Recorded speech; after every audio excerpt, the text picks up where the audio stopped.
Salut les amis, j'espère que vous allez bien. En tout cas moi, ça va super. J'ai remarqué qu'on est de plus en plus nombreux sur la chaîne.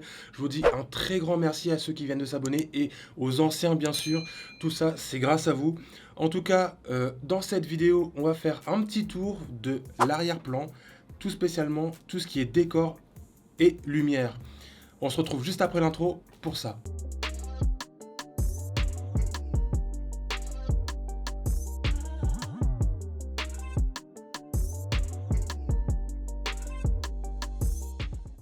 Donc comme je vous l'ai dit dans la vidéo, je vais vous présenter petit à petit tout ce que j'ai en arrière-plan. Donc on va retrouver à la fois un peu les décos, mais aussi tout l'aspect connecté. Donc là, je vais vous montrer qu'est-ce que ça donne avec et sans lumière. Donc là, on a le décor avec de la lumière. Voici le décor avec toutes les lumières éteintes. Donc dites-moi ce que vous en pensez en vidéo, en tout cas, si vous préférez avec ou sans lumière. Mais moi, personnellement, le petit style que j'aime bien avoir, c'est avoir toutes les lumières allumées en arrière et ça donne un petit peu plus de punch, un petit peu plus de cosy à la vidéo. Là, je vais rallumer les lumières et on va voir ensemble un par un ce que j'utilise en arrière comme déco et comme lumière. Donc, on va faire une petite vidéo assez simple. La première chose que je vous conseille d'acheter si vous avez aucune lumière chez vous, c'est des petits trucs pas chers USB. Donc pourquoi USB? Parce que vous allez mettre des piles et à chaque fois quand les piles seront déchargées, il faudra les recharger, etc. Tandis que si vous prenez un truc USB, vous branchez sur par exemple votre chargeur de téléphone ou sur votre PC, ça fera amplement l'affaire. Donc pour ma part, ces petites guirlandes LED qui coûtent entre 5 et 10 euros en mode USB, c'est très pratique, ça chauffe pas. Un des grands avantages, ça ne chauffe pas. Je les ai un peu enroulés partout, donc il y a 5 mètres de guirlande. C'est assez pratique, ça donne un effet assez spécial quand vous avez un appareil photo avec un beau flou dessus, un beau bokeh, on va dire, que ça donne une espèce de petite bulle de lumière dans la vidéo. Et ça, je trouve ça intéressant et vous pouvez réutiliser pour mettre en avant des objets, etc., comme un drone ou quand je fais des présentations vidéo sur des objets, je l'utilise en arrière-plan. C'est plutôt intéressant d'acheter ça pour à la fois un décor, mais aussi pour faire des présentations d'objets. Ensuite, juste en bas, à votre droite, donc à ma gauche, une petite lampe de Kei qui coûte entre 15 et 22 euros. Donc les prix changent selon, bien sûr, les prix sur les sites. Moi, je crois que je l'ai payé environ 16 euros. Une fois, je l'ai vu à 22 euros. Donc, attendre à peu près les Black Friday pour faire un peu tous ces achats-là.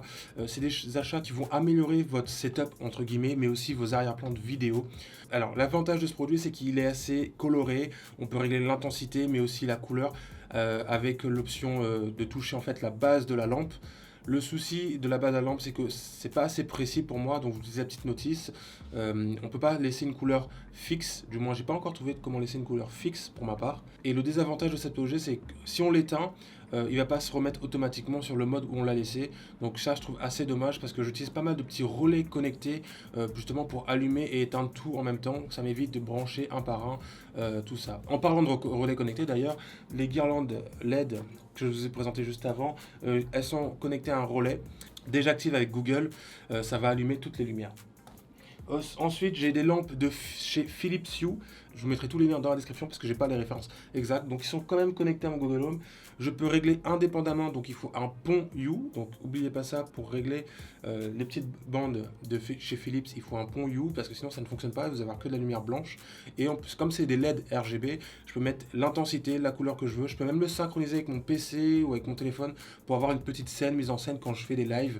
Par exemple, sur Sea of Sea, je fais des lives et je les synchronise avec mon PC, donc pour avoir un aspect par exemple de la mer bleue, donc, et quand j'ai de l'orage, j'ai pas mal d'aspects à l'arrière qui font que on se croirait vraiment en immersion dans le jeu. Donc déjà avec ces trois petites bases là, donc vous avez toute la partie qui est sur ce meuble, donc avec les Philips Hue, les petites LED, parce que comme j'utilise l'angle généralement pour streamer, c'est plutôt intéressant. Ensuite, ce qu'on va retrouver, ce sont des ampoules de chez Ikea. Pourquoi j'ai pas acheté des Philips Hue de cette taille-là? Parce que ça coûtait trop cher. Et ce que j'ai mis un dimmer en fait connecté qui coûte environ 17 euros et ça fait le taf en fait. Je peux éteindre ma lumière, allumer ma lumière. Le raccordement est très simple. Après, si vous voulez des détails, n'hésitez pas à me demander. En gros, si je me souviens bien, on va câbler uniquement la partie neutre de notre réseau 230 volts. Et ça reste plutôt simple à installer.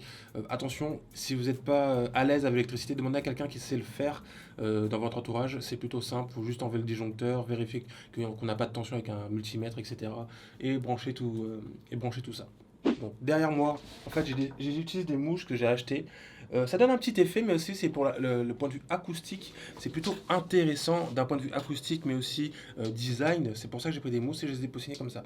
Donc si je voulais vraiment quelque chose de très acoustique, j'aurais rempli directement tout le mur avec de la mousse. Mais là, avec ces petits effets-là, j'aime bien l'aspect un peu ergonomique que ces mousses apportent au style de mon setup. Et on va partir sur la droite de mon setup. Donc là, je présente de ce point de vue là. Après, généralement ça se voit pas quand je fais des lives, etc. Mais il faut savoir que de ce côté là aussi, j'ai des rubans de LED connectés.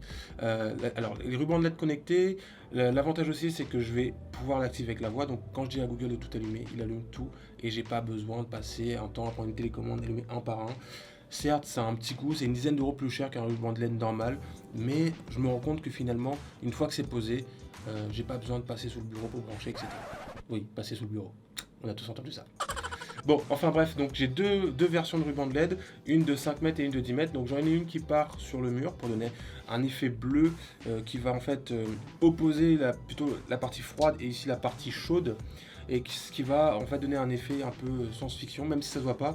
Mais quand je fais mes lives, ça se voit forcément au niveau de ma caméra, parce que en fait, vu que la lumière est directement en face de moi, bah, ça se voit sur mon visage, et comme j'utilise des couleurs assez chaudes sur mes Elgato, du coup ça va en fait donner une saturation plutôt correcte au niveau du visage, pas avoir un visage ni trop chaud ni trop froid, mais plutôt une balance des blancs facile à régler entre guillemets.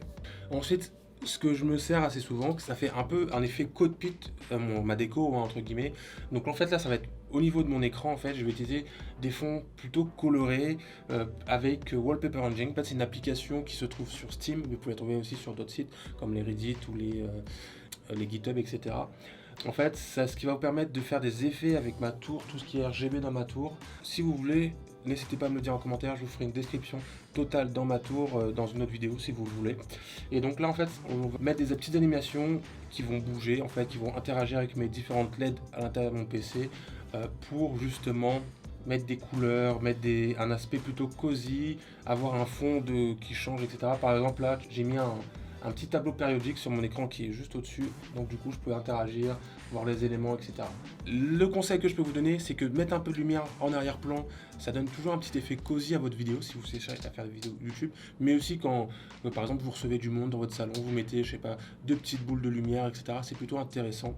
Aussi, voici une des lampes Hue que j'utilise pour mes vidéos, c'est-à-dire que à la fois je peux le connecter à son secteur, donc qui s'enclenche automatiquement avec les couleurs de mon fond, etc.